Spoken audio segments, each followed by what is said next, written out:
Hello everyone, welcome to 11th Commerce SP lecture.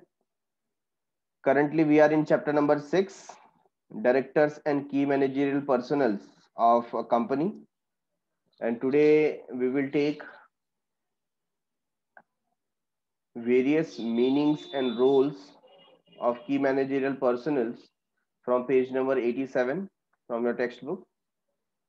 So first person is Managing Director. First person is Managing Director.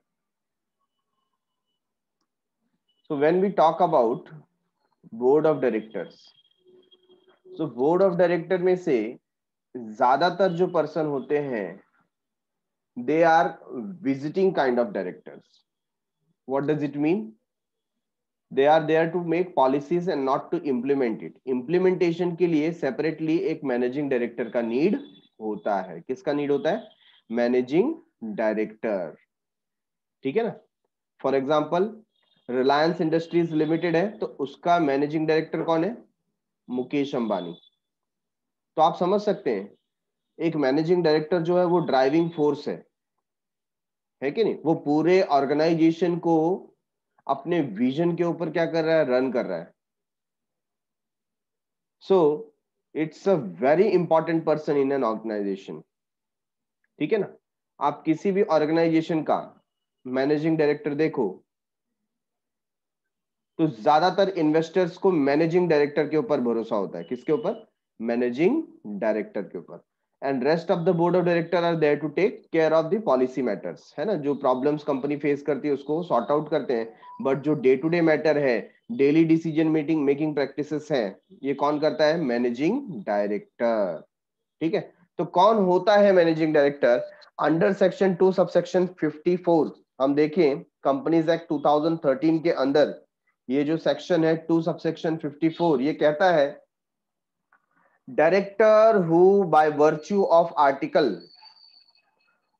of or agreement with the company or resolution passed in the general meeting or by its board is entrusted with substantial power of management of the affairs of the company.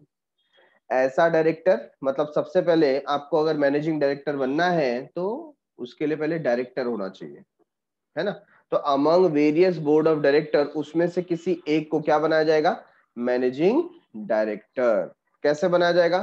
Article of association के through या company के साथ agreement के through या general meeting में resolution pass करके या board meeting में रेजोल्यूशन पास करके हम मैनेजिंग डायरेक्टर को सिलेक्ट करेंगे और सब्सटेंशियल पावर्स ऑफ मैनेजमेंट और कंपनी की जो अफेयर्स है वो उसको सौंप देंगे ताकि वो डे टू डे एक्टिविटीज कर सके, पॉलिसीज को इंप्लीमेंट करवा सके. ठीक है. सो अपॉइंटमेंट ऑफ मैनेजिंग डायरेक्टर, ये जो मैनेजिंग डायरेक्टर होता है उसका अपॉइंटमेंट कैसे होता है? This appointment can be made by an agreement with the company के साथ एग्रीमेंट करके. नंबर 2 रेजोल्यूशन पास करके जनरल मीटिंग में. नंबर 3 रेजोल्यूशन पास करके बोर्ड मीटिंग में. Number 4 a clause in article of association. Article of association में clause mention करके उसके थ्रू भी अपॉइंटमेंट किया जा सकता है. The act states that a managing director appointed by board of director. Act क्या बोलता है? मैनेजिंग डायरेक्टर को बोर्ड ऑफ डायरेक्टर अपॉइंट करते हैं. मैनेजिंग डायरेक्टर को बोर्ड ऑफ डायरेक्टर अपॉइंट करते हैं. The terms and condition of the appointment and remuneration should be approved by the board of director. तो अपॉइंटमेंट का टर्म्स एंड कंडीशन क्या है, उसको क्या पे आउट किया जाएगा, ये सब बोर्ड ऑफ डायरेक्टर निर्धारित करेंगे, तय करेंगे.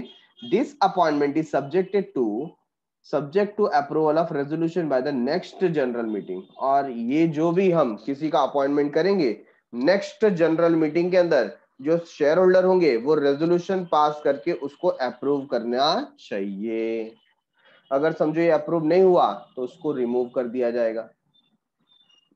तो यहां पर पहली बात बताया गया कि कौन अपॉइंट करता है. अपॉइंट करते हैं बोर्ड ऑफ डायरेक्टर. अच्छा, अपॉइंटमेंट के बाद क्या चाहिए? अप्रूवल चाहिए. किसका अप्रूवल चाहिए? जनरल मीटिंग में शेयर होल्डर का अप्रूवल चाहिए बाय पासिंग एन रेजोल्यूशन. ठीक है. अच्छा, कितने साल के लिए अपॉइंट कर सकते हैं? 5 इयर्स के लिए आप अपॉइंट कर सकते हो. बराबर है. तो terms of appointment, one term कितने का होता है? 5 ईयर्स का होता है। कब डिस्क्वालीफाई हो जाओगे? कब डिस्क्वालीफाई हो जाओगे? पहली बात हमने देखा, जब डायरेक्टर डिस्क्वालीफाई होता है तो मैनेजिंग डायरेक्टर ऑटोमेटिकली डिस्क्वालीफाई हो जाएगा। हमने कुछ पॉइंट देखे जिसके अंदर डायरेक्टर क्या हो सकता है? डिस्क्वालीफाइड। तो अगर आप डायरेक्टर ही नहीं हो तो आप मैनेजिंग डायरेक्टर हो सकते नहीं। उसके अलावा और क्या क्या पॉइंट है? तो सबसे पहले आपका एज 21 से ऊपर होना चाहिए और 70 से नीचे होना चाहिए, तब जा करके आपको मैनेजिंग डायरेक्टर बनाया जा सकता है। अगर 21 से नीचे है और 70 से ऊपर है तब आप मैनेजिंग डायरेक्टर नहीं बन सकते। ठीक है। बट क्या लिया है? If a person of age about 70 years is required to be appointed as managing director. लेकिन फिर भी कंपनी को लग रहा है कि कोई ऐसा पर्सन है जिसका एज क्या है? 70 ईयर्स। जिसका एज क्या है? 70 ईयर्स, और फिर भी उसको मैनेजिंग डायरेक्टर रखना है, तो फिर क्या करना होगा उसके लिए? तो उसके लिए स्पेशल रेजोल्यूशन पास करना पड़ेगा with explanatory statement attach to it. एक एक्सप्लेनेटरी स्टेटमेंट देना पड़ेगा जो उससे जुड़ा होगा, जो जस्टिफाई करता है कि उसका अपॉइंटमेंट जरूरी क्यों है ना? रिटायरमेंट की एज हो गई तो भी आप उसको क्यों रख रहे हो, तो उसका कोई जस्टिफिकेशन आपको देना पड़ेगा। सो यहां पर ये स्पेशल हमें नोटिस दिया है। तो ये एक लैटिन वर्ड है, एनबी करके लिखा हुआ है, इसका फुल फॉर्म होता है नोटा बेने। मतलब नोट बिलो हो सकता है या टेक अ नोट, है ना? इसका मीनिंग क्या होता है? टेक अ नोट मतलब ऊपर जो रेस्ट्रिक्शन है वो तो है ही है, लेकिन ये एक नोट भी आप ले लो। किसका मतलब बता रहा हूं? N dot B dot. ठीक है। तो ऐसे तो बोला कि 70 एज क्रॉस कर दिया तो मैनेजिंग डायरेक्टर नहीं बनाया जा सकता, बट टेक अ नोट कि उसके बाद भी आपको मैनेजिंग डायरेक्टर बनाना है तो क्या करना पड़ेगा? स्पेशल रेजोल्यूशन पास करना पड़ेगा और साथ में देना पड़ेगा एक्सप्लेनेटरी स्टेटमेंट, जस्टिफाई करना पड़ेगा कि आप इनको ही क्यों अपॉइंट कर रहे हो, है ना? जैसे देखिए बीच में आपने देखा होगा जो टाटा ग्रुप है कि नहीं? तो उनके जो हेड है रतन टाटा, तो रतन टाटा ने रिटायरमेंट ले लिया था। तो साइरस मिस्त्री करके जो पर्सन है उनको नेक्स्ट वारिसदार घोषित किया गया टाटा ग्रुप का। लेकिन साइरस मिस्त्री के वर्क्स में कुछ गड़बड़ ऐसी दिखाई दे रही थी, लोगों को थोड़ा डाउट जा रहा था, तो लोगों ने साइरस मिस्त्री को निकाल के फिर से किसको अपॉइंट किया था? For a particular period of time, 6 month के लिए फिर से रतन टाटा को अपॉइंट किया था, जबकि उनका एज काफी ज्यादा है। ठीक है। तो ऐसे special notice, special resolution pass करके एक्सप्लेनेटरी स्टेटमेंट दे करके हम जस्टिफाई कर सकते हैं। चलो next, any person who is in an undischarged insolvent. कोई भी पर्सन जो अनडिस्चार्ज इंसॉल्वेंट है, मतलब उसके ऊपर इंसॉल्वेंसी का केस चल रहा था और कोर्ट ने माना और अभी तक उसको डिस्चार्ज नहीं किया गया, मतलब वो सॉल्वेंट हो गया ऐसा सर्टिफिकेट दिया गया नहीं है, या किसी ने उसको इंसॉल्वेंट घोषित कर दिया है, तो ऐसे केस में क्या होगा? उसको मैनेजिंग डायरेक्टर से निकाल दिया जाएगा। ठीक है ना? या आप बोल सकते हैं ऐसा पर्सन मैनेजिंग डायरेक्टर बन ही नहीं सकता। Any person who has suspended payment to his creditor, किसी पर्सन ने अपने क्रेडिटर को पेमेंट नहीं किया एट एनी टाइम और मेड कंपोजिशंस विद देम, है ना? या तो उनके साथ कोई सेटलमेंट किया हो, कॉम्प्रोमाइजेस करवाया हो, ऐसे पर्सन को भी मैनेजिंग डायरेक्टर नहीं बनाएंगे, डिस्क्वालीफाई हो जाएगा। Any person who has not convicted by the court of law of an offence with sentence of more than 6 month, अगर 6 महीने से ज्यादा की आपको जेल हो गई है, ठीक है ना? सेंटेंस का मतलब बिहाइंड द बार, आपके ऊपर ऐसा केस चला जहां पर 6 महीने से ज्यादा की आपको क्या हो गई? जेल हो गई है, तो भी आप डिस्क्वालीफाई हो जाएंगे। क्या हो जाएंगे? डिस्क्वालीफाई। ठीक है।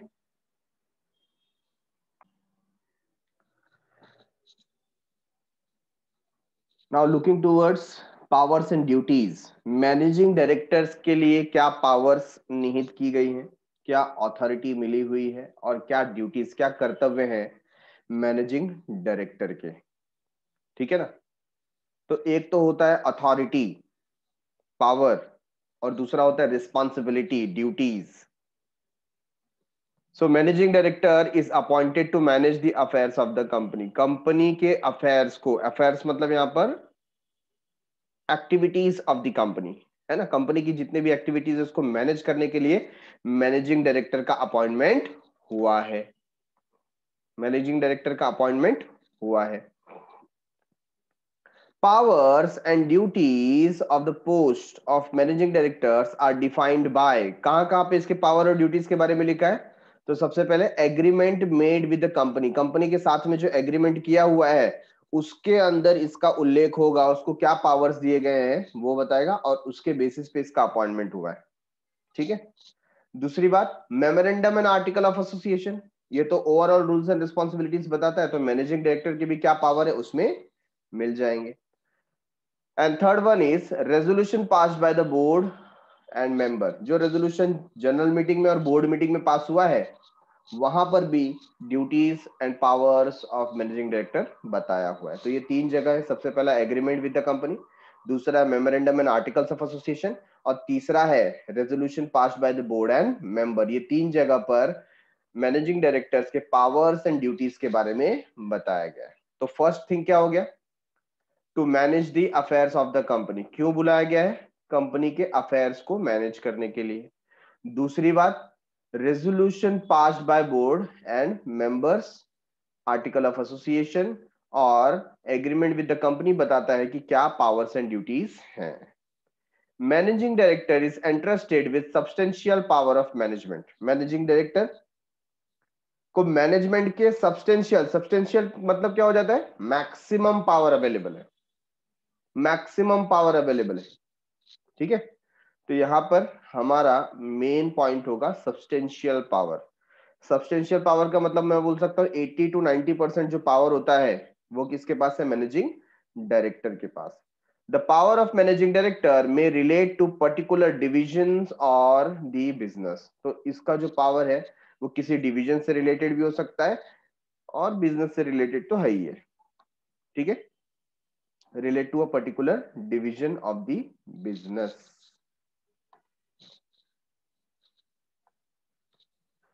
There may be more than one managing director in business or company. देखिए यहां पर हो सकता है कि मैनेजिंग डायरेक्टर एक या एक से ज्यादा हो, है ना. डिवीजन वाइज भी हम मैनेजिंग डायरेक्टर रख सकते हैं.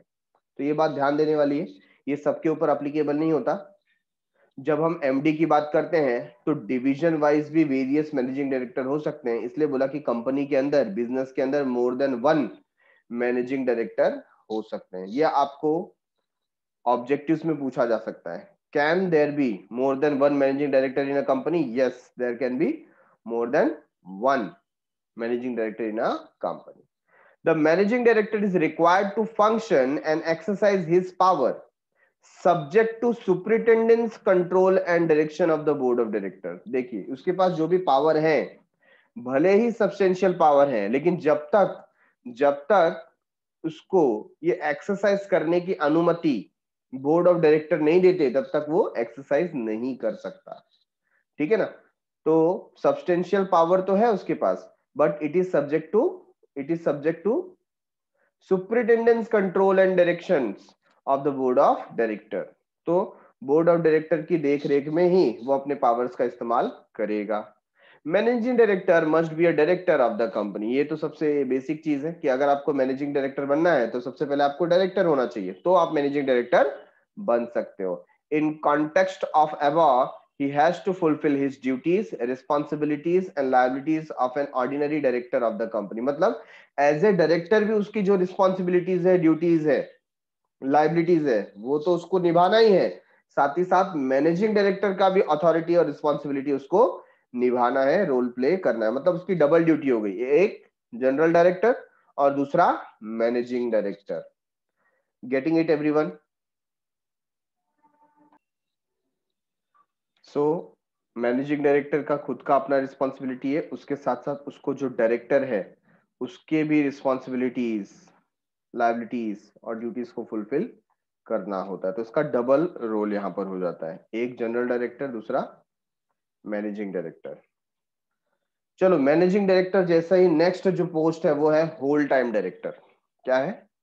Whole time director. तो under section 2 subsection 94 whole time director के बारे में इंफॉर्मेशन है। This post include a director who is in whole time employment of the company. तो ये भी पर्टिकुलर पर्सन एक डायरेक्टर ही है, लेकिन फर्क ये है कि ये होल टाइम डायरेक्टर है, मतलब पूरा समय ये कंपनी को देगा। जैसे हमने देखा था कि एक जो नॉर्मल डायरेक्टर होता है ना, बोर्ड ऑफ डायरेक्टर का एक पार्ट, कोई एक पर्सन, एक इंडिविजुअल हम लोग कंसीडर करें डायरेक्टर, तो वो एक साथ 20 कंपनीज में काम कर सकता है। कितनी? 20। उसमें से 10 कंपनीज लेस देन 10 कंपनीज क्या होनी चाहिए? Public company. Less than equal to 10, मतलब पब्लिक कंपनी 10 से ज्यादा हो सकती नहीं है। ठीक है, तो सपोज उसके पास 10 पब्लिक कंपनी है तो 10 प्राइवेट कंपनीज वगैरह हो सकती है। तो इतने कंपनी में डायरेक्टर एक साथ क्या कर सकता है? डायरेक्टरशिप निभा सकता है। बट ये जो होल टाइम डायरेक्टर है ना, ये फुल टाइम है। कैसा है? फुल टाइम, मतलब इसको ये फैसिलिटी नहीं मिलेगी।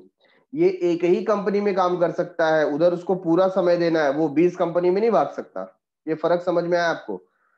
तो यही बात यहां पर कर रहे हैं। This post include director who is in whole time employment of the company. Company के लिए वो पूरी तरीके से उसके एम्प्लॉयमेंट में है, पूरी तरीके से उसके एम्प्लॉयमेंट में है।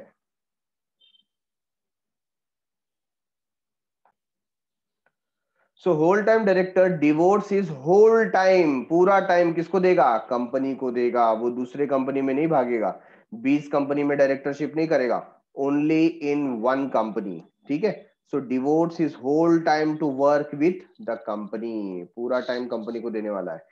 He can be called an employ director. इसको क्या बोल सकते हैं? एक्चुअली तो डायरेक्टर है लेकिन फुल टाइम है तो इसको हम बोल सकते हैं एम्प्लॉय डायरेक्टर। क्या बोल सकते हैं?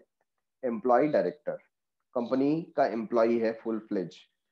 Whole time director does not exercise substantial power, है ना। जैसे मैनेजिंग डायरेक्टर के पास सब्सटेंशियल पावर होता है, इसके पास सब्सटेंशियल पावर, मेजर पावर्स नहीं होते हैं। ठीक है, the whole time director performs important administration function. तो जो इंपॉर्टेंट एडमिनिस्ट्रेशन फंक्शन है ये होल टाइम डायरेक्टर को दिए जाते हैं।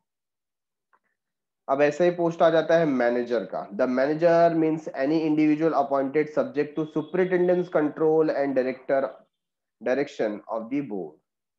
मतलब जो बोर्ड ऑफ डायरेक्टर के सुपरिटेंडेंस में, कंट्रोल में और डायरेक्शन में काम करता है, ऐसे इंडिविजुअल को अपॉइंटमेंट जब होता है उसे कहते हैं मैनेजर। अच्छा, मैनेजर और मैनेजिंग डायरेक्टर में क्या फर्क है?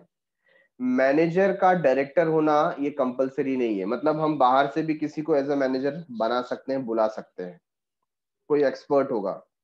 सो इट इज नॉट नेसेसरी, या it is not there that manager should be a director of the company, ऐसा नहीं है।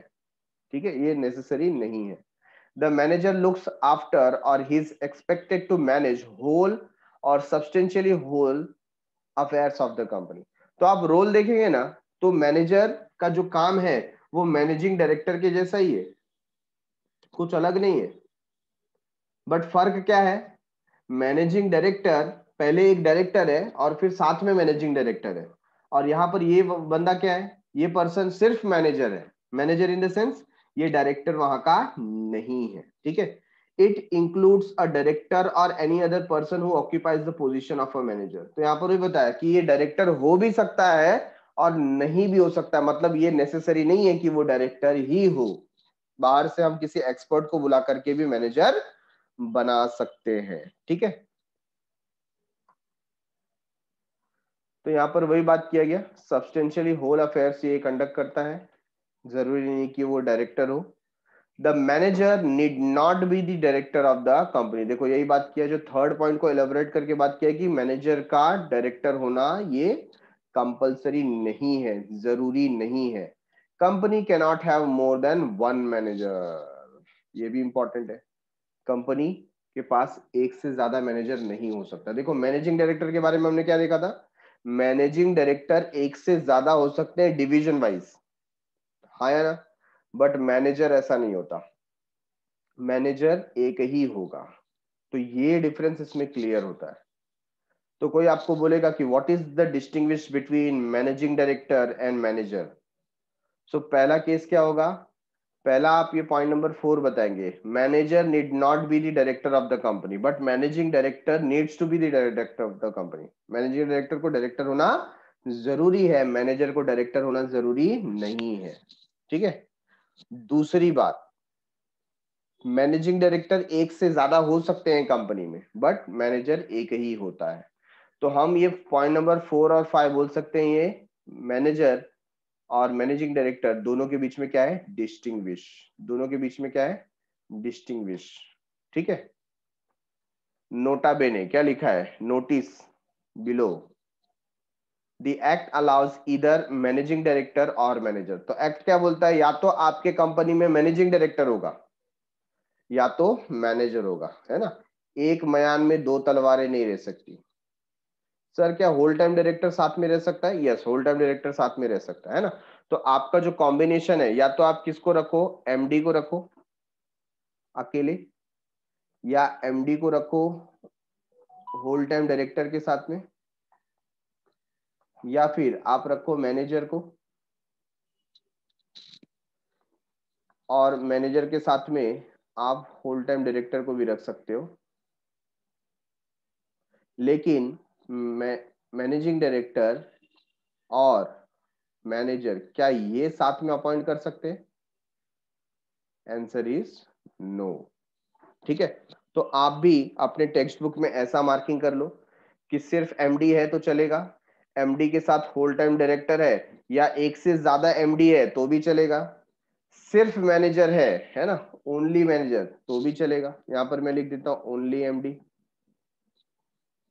ओनली मैनेजर, मैनेजर के साथ होल टाइम डायरेक्टर है तो भी चलेगा, लेकिन मैनेजिंग डायरेक्टर के साथ में आप मैनेजर को अपॉइंट नहीं कर सकते। ये दोनों व्यक्ति का जो रोल होता है वो सेम होता है ना। तो से एक टीम के अंदर है ना, इंडिया का जो एक क्रिकेट टीम है उसके अंदर दो कैप्टन हम रख सकते हैं, नहीं रख सकते हैं। एक मेन कैप्टन हो सकता है, एक वॉइस कैप्टन हो सकता है, लेकिन दोनों सेम इक्विवेलेंट हो सकते हैं क्या, नहीं हो सकते हैं। ठीक है ना।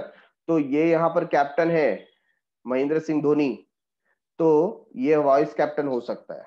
बट आप यहां पर विराट कोहली और रोहित शर्मा दोनों को साथ में रख सकते हैं क्या कैप्टन, आंसर इज नो, है ना। सेम कैप्टन टीम में नहीं होते। तो यहां पर मैनेजिंग डायरेक्टर और मैनेजर को साथ में अपॉइंट नहीं किया जा सकता। Getting it everyone.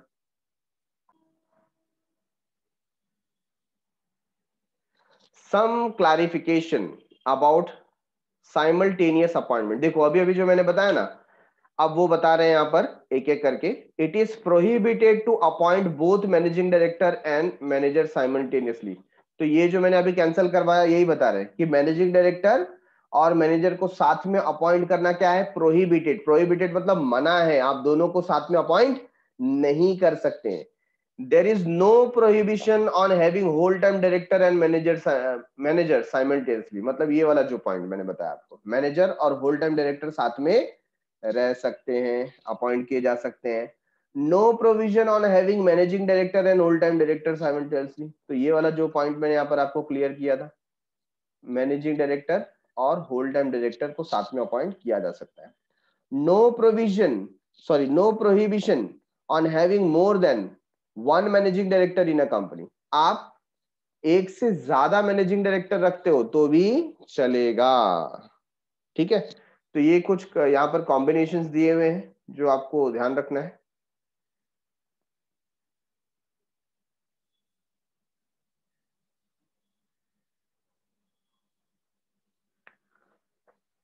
Now next key managerial person is company secretary.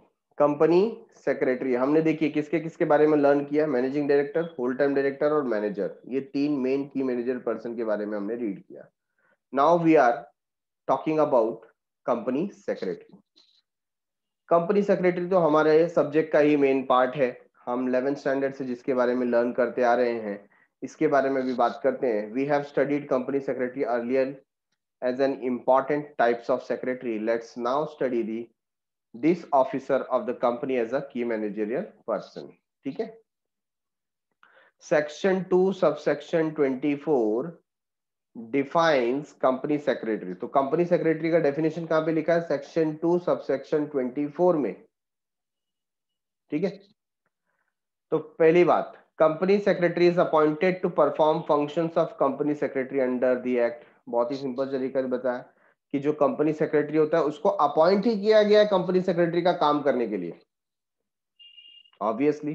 ठीक है। Number 2, person should be a member of the institute of company secretary of India. मैंने आपको देखो ये कोर्स के बारे में बताया था, ICSI CS का जो कोर्स होता है कंपनी सेक्रेटरी का, तो जो इसका मेंबर होगा उसी को कंपनी सेक्रेटरी बनाया जा सकता है। मतलब आपको ये एग्जाम क्लियर करना पड़ेगा, उसका मेंबर बनना पड़ेगा, और उसके बाद ही आप एलिजिबल हो सकते हैं कंपनी सेक्रेटरी बनने के लिए। Following classes of companies must appoint whole time company secretary. तो ये कुछ कंपनीज दी गई हैं जिनको फुल टाइम सेक्रेटरी रखने की जरूरत है, कंपनी सेक्रेटरी। जिसमें से पहला है, अगर आपकी कंपनी लिस्टेड कंपनी है स्टॉक एक्सचेंज में, तो आपको फुल टाइम सेक्रेटरी रखना पड़ेगा।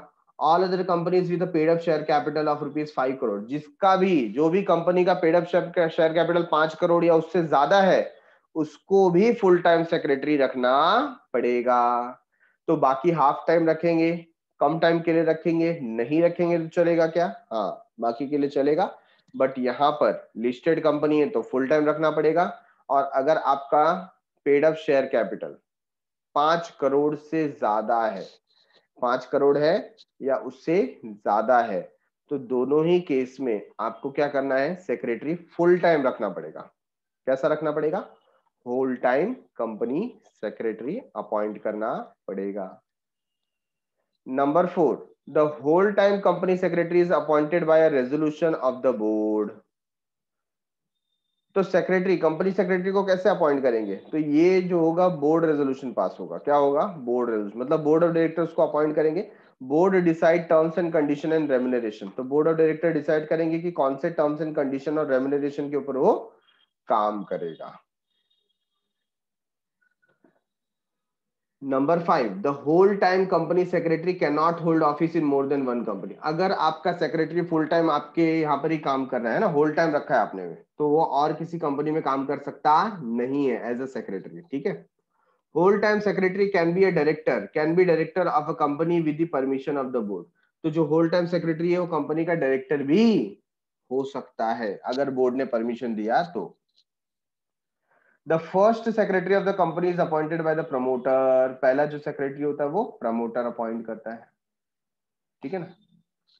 The first secretary is called pro tem secretary, क्योंकि उसको प्रमोटर ने अपॉइंट करके रखा है। तो यहाँ पर प्रो टेम सेक्रेटरी, ये जो वर्ड है वो यूज किया गया है फर्स्ट सेक्रेटरी के लिए।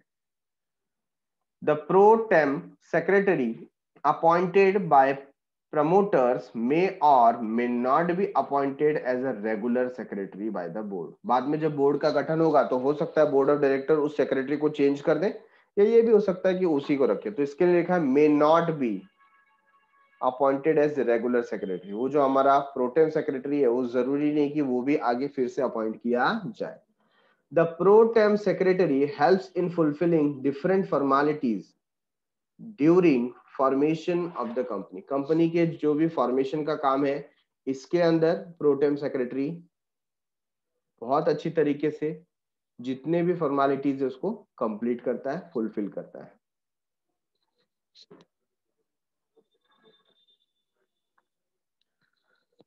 The appointment of secretary must be recorded in the register of director and key managerial personnel and their shareholding। तो जो इसका अपॉइंटमेंट है वो प्रॉपरली रजिस्टर ऑफ डायरेक्टर में लिखा होना चाहिए, और साथ ही साथ की मैनेजरियल पर्सनल की जो रजिस्टर होती है उसमें भी उसका नाम लिखा हुआ होना चाहिए। Got it everyone? This particular point company secretary से रिलेटेड सब हमें पता चल गया। So let us learn last part for the day, role of company secretary. Company secretary जो हम अपॉइंट कर रहे हैं उसका कंपनी में काम क्या है, रोल क्या है? ठीक है ना। company secretary plays a crucial and important role in administration of the company. Company के एडमिनिस्ट्रेशन में उसका बहुत ही क्रूशियल इंपॉर्टेंट रोल है. It can be best explained in as threefold role. तो threefold role यहाँ पर दिया गया है. तो पहला है as a statutory officer. Statutory officer मतलब लीगल ऑफिसर, लॉ को ध्यान में रखने वाला ऑफिसर, कि कंपनी से रिलेटेड क्या क्या लॉज हैं जिसे कंप्लीट करना जरूरी है, कंप्लाई करना जरूरी है. फिर है एज अ कोऑर्डिनेटर, उसमें इंटरनल कोऑर्डिनेटर है और एक्सटर्नल कोऑर्डिनेटर है. And third one is administrative officer. तो तीन मेजर रोल यहाँ पर कंपनी सेक्रेटरी के हाथ में दिए गए हैं. So first one is secretary as a statutory officer. As the principal officer of the company. Company का क्या है, मेन ऑफिसर है, प्रिंसिपल ऑफिसर है. He is responsible for strict compliance of the different provision. तो जो भी company से related law होंगे, प्रोविजंस होंगे, उसका कड़ाई से पालन करवाने का जो रिस्पॉन्सिबिलिटी है वो किसका है, कंपनी सेक्रेटरी का है. Sign any document for authentication. यहां पर स्टैट्यूटरी ऑफिसर के पास, दैट इज सेक्रेटरी के पास पावर होता है कि किसी भी डॉक्यूमेंट को ऑथेंटिकेट कर सकता है. ऑथेंटिकेट करना मतलब जेन्यून कर सकता है ना, ये डॉक्यूमेंट सही है या नहीं है. अगर उसने उस पर साइन कर दिया तो उसको करेक्ट माना जाएगा. इतना पावर है उसके पास. तो वो किसी भी डॉक्यूमेंट को ऑथेंटिकेट करने का पावर रखता है with his signature. The sign and deliver annual return. जो भी एनुअल रिटर्न बनेगा, एनुअल रिटर्न का मतलब जो भी फाइनेंशियल पोजीशन हमारे पास है, हमने कितना इनकम कहां से जनरेट किया, कहां कहां पे स्पेंड किया, ये जो एनुअल रिटर्न है उसका ब्यौरा हमें सेंड करना पड़ता है. तो उसको सेंड करने से पहले साइन करना, कौन साइन करेगा, company secretary. And other document and forms of company to the registrar of company. तो यहां पर यही बात किया गया कि कोई भी एनुअल रिटर्न्स हो, डॉक्यूमेंट हो, फॉर्म हो, अगर उसको ऑथराइज करना है, ऑथेंटिकेट करना है, तो कौन साइन करके दे सकता है, सेक्रेटरी, और उसको ऑथेंटिकेट माना जाएगा. तो maintain different statutory registers. Like different register क्या होता है, मेंटेन होता है. Minutes of general and board meeting, ये मेंटेन करना पड़ेगा. किसको मेंटेन करना पड़ेगा, सेक्रेटरी को. Register of member and debenture holder. जो भी मेंबर्स का रजिस्टर होगा जिसपे मेंबर्स के बारे में सारे इंफॉर्मेशन होंगे, और जो भी डिवेंचर का रजिस्टर होगा जिसके अंदर डिवेंचर होल्डर के बारे में सारे इंफॉर्मेशन होंगे, ठीक है, वो इसके कंट्रोल में आ जाएगा. इसको ये मेंटेन करना है. रजिस्टर ऑफ डायरेक्टर एंड की मैनेजरल पर्सन. तो जो की मैनेजरल पर्सन है और जो डायरेक्टर है उनका जो रजिस्टर है उसकी भी देखरेख, मेंटेनेंस का काम किसका है, सेक्रेटरी का. Ensure necessary compliance of law. जो भी लॉ बोलेगा, रूल बोलेगा, वो सेक्रेटरी को मानना पड़ेगा.